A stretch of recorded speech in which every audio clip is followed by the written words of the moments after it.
Ever since Georges Méliès sent a rocket into the moon's eye in a trip to the moon, special effects have been an integral part of motion pictures. Even as they've improved over the years, special effects have struggled to match the anything is possible nature of Marvel Comics. But after decades of development, we're finally seeing the world of comics on the big screen, so today we'll take a look at some of the most out-of-this-world CGI and VFX in the MCU.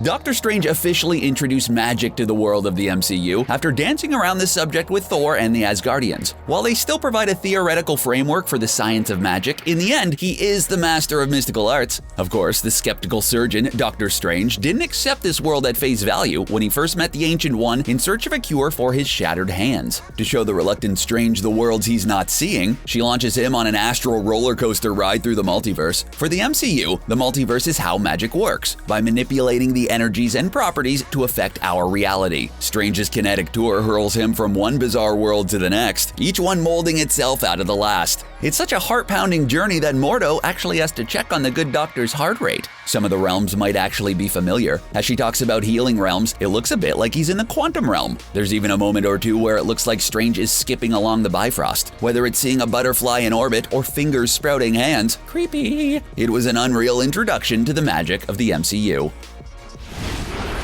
There have been a lot of great escapes in the movies, and in the MCU specifically, but perhaps one of the best is Yondu, Rocket, Kraglin, and Baby Groot breaking out of the Ravager's brig. While Yondu's Yaka Arrow makes its whistle-stop tour through the ship, raining down fallen Ravagers is pretty impressive. It's the next part of the trip that becomes truly mind-bending. Star-Lord, Drax, and Gamora are off on a secluded part of the galaxy with Peter's dad Ego the Living Planet. While at this point in the story, Peter hadn't realized it, Yondu knew Quill's dad was kind of a jerk. The problem is, in order to get where they were to where they were going to have to make 700 jumps. Of course, we don't know if that's a lot, but Yondu tells Rocket that it's not good for someone to make more than 50, so we're guessing 700 is a decent amount. The result is a mind-bending trip through reality, not unlike Doctor Strange's, but with some face-warping effects for the heroes and a pit stop near the Watchers, where we learn that Stan the Man has been working for them the entire time.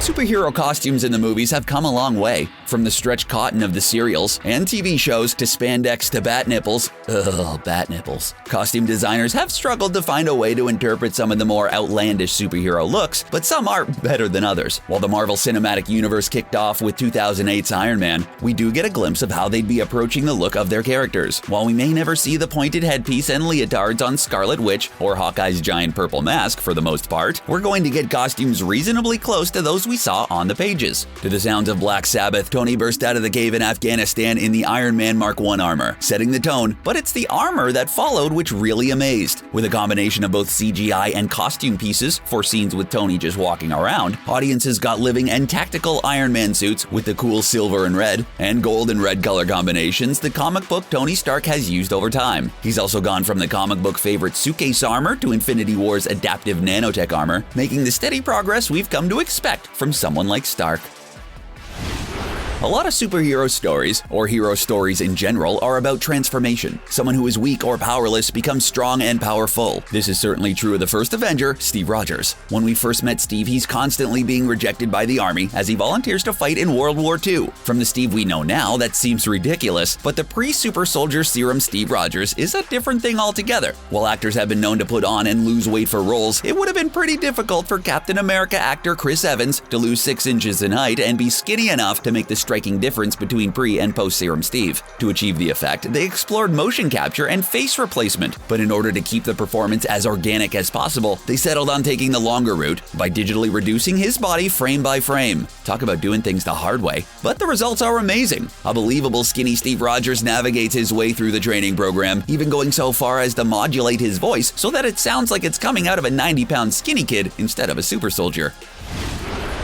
Strategy isn't a thing one thinks about when it comes to the Hulk. You simply aim him at what you want smashed and then get out of his way. It's really only ever gone wrong for him once, and that sent him hiding inside Bruce Banner for the first time. Unfortunately for the Avengers, their secret smashing weapon can be aimed pretty easily. In the Avengers' first outing, sicking the Hulk on the collection of Earth's mightiest heroes was Loki's plan, and it almost worked. Even Banner didn't think they were a team. In his eyes, they were a time bomb. For a guy who essentially shares a body with a time bomb, he's one to know. A fight was inevitable. The fight, including a chase with Black Widow, a head-to-head fight with Thor, and a moment with some unlucky aircraft pilots who only managed to make the target angry, is an amazing visual feat. In previous depictions of the Hulk, filmmakers had struggled to show his destructive power, and a slow-motion Lou Ferrigno wasn't quite it, but this showed the Hulk in a dynamic fight, interacting with a detailed environment and foes who could hold their own. We finally got the Hulk we'd been waiting for.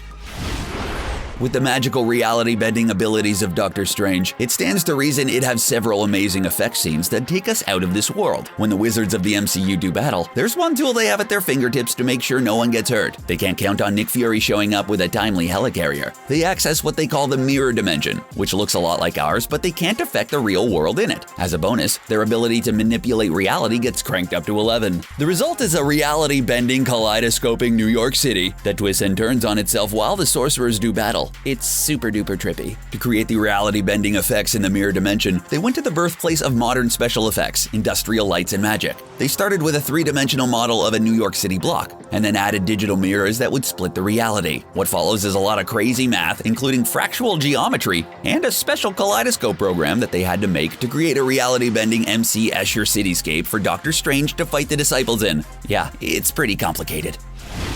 Throughout most of Infinity War, Thanos racked up victory after victory while barely breaking a sweat. He even managed to go toe-to-toe with the Hulk and came out ahead. Not something many people can say. It wasn't until the Mad Titan returned to his home planet to face members of the Guardians of the Galaxy along with Iron Man, Spider-Man, and Doctor Strange that he was met with something that even remotely resembled a challenge. With an orchestrated plan that was totally Star-Lord's idea, they managed to come close to taking the gauntlet off of Thanos and ending his quest to cut the population of the universe down by half. Unfortunately, Quill's other idea wasn't nearly as good. Way to be, Peter. The fight before and after Peter's outburst was a massive demonstration of the power of Thanos, with 4 out of the 6 Infinity Stones. The team pulls no punches, even dropping a spaceship on Thanos. Well, if it worked on Malekith, we guess it was worth a shot. Thanos manages to improve on that by shattering Titan's moon and throwing it down on the heroes. It was literally world-shattering and a true testament to the power of modern special effects.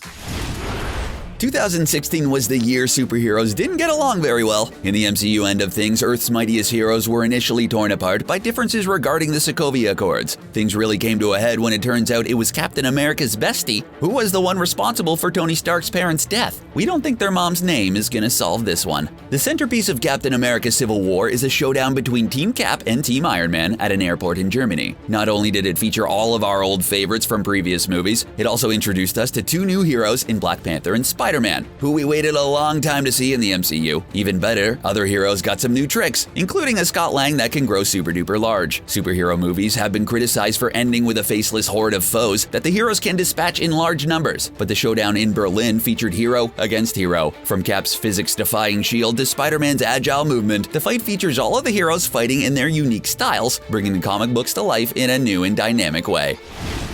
One of the things that effects artists talk about a lot is what they call the uncanny valley. Essentially that part of your brain-eye team that keeps you from mistaking things that are real living things from fake things. For some reason, that doesn't work on our office cat, but you'll get that laser one day, Fluffenstein. Yes, we have an office cat named Fluffenstein. He's the best. Anyway, to get around this, all sorts of technology has been developed to make unreal things look real. That has given us people aging backwards, a skinny Steve Rogers, and now a mean, lean purple machine from the planet Titan. The method most used today is performance capture, which is what gives us tons of set videos of your favorite stars in gray onesies covered in ping pong balls, but also turns mild-mannered Mark Ruffalo into the Raging Hulk. Perhaps the best example of this is Josh Brolin's Thanos. He was not only large and purple and had that whole chin thing going on, but he also carried the emotional performance of its actor, who carried the burden of his admittedly terrible idea to save the universe by getting rid of half of it. This resulted in a very human Titan, which made the character all the more compelling.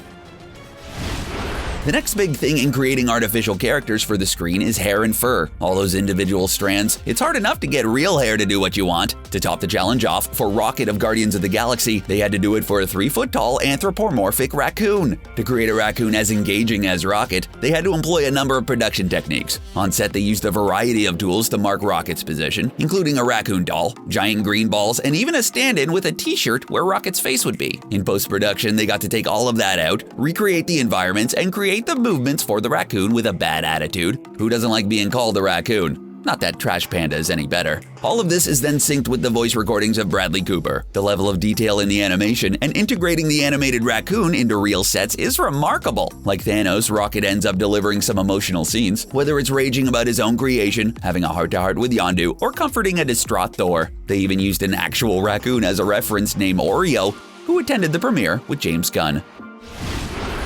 There was a lot to like in Thor Ragnarok. Not for Thor because he was having a pretty terrible week, but for us, the viewer, it was an immediate favorite of the Thor movies. No hard feelings, Malekith. Well, some hard feelings actually.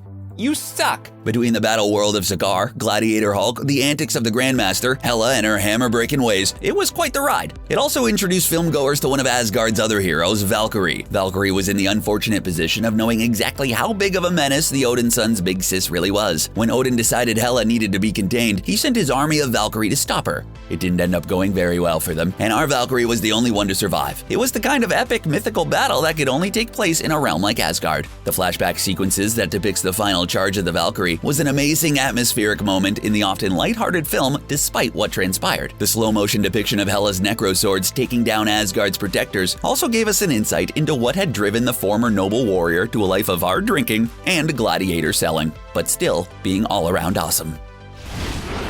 The Marvel Cinematic Universe stretches back to one of its most important moments, Abraham Erskine and the creation of the Super Soldier Serum. That creation, and the Super Soldier Captain America who carries that serum, set off a chain of events that resulted in a world of superheroes and supervillains and the amazing MCU. This has meant that, to tell the story of the MCU spanning all of those decades, there had to be some way to adjust the age of the actors playing our favorite heroes. In some cases, like Tony's dad Howard Stark, different actors have played different periods of his life. Other times, the characters had to be adjusted using special effects. When we got a glimpse of Tony's troubled youth, the first time we saw his parents alive during a tech demo, that was a pretty dark memory to share to a room full of science students, wasn't it? We see a Robert Downey Jr. looking like he just stepped out of Less Than Zero. Michael Douglas's Hank Pym got the de-aging treatment as well when we saw the history of Pym and Howard Stark's animosity. Likewise with Kurt Russell's Ego the Living Planet, in perfect Kurt Russell form, romancing Peter Quill's mom.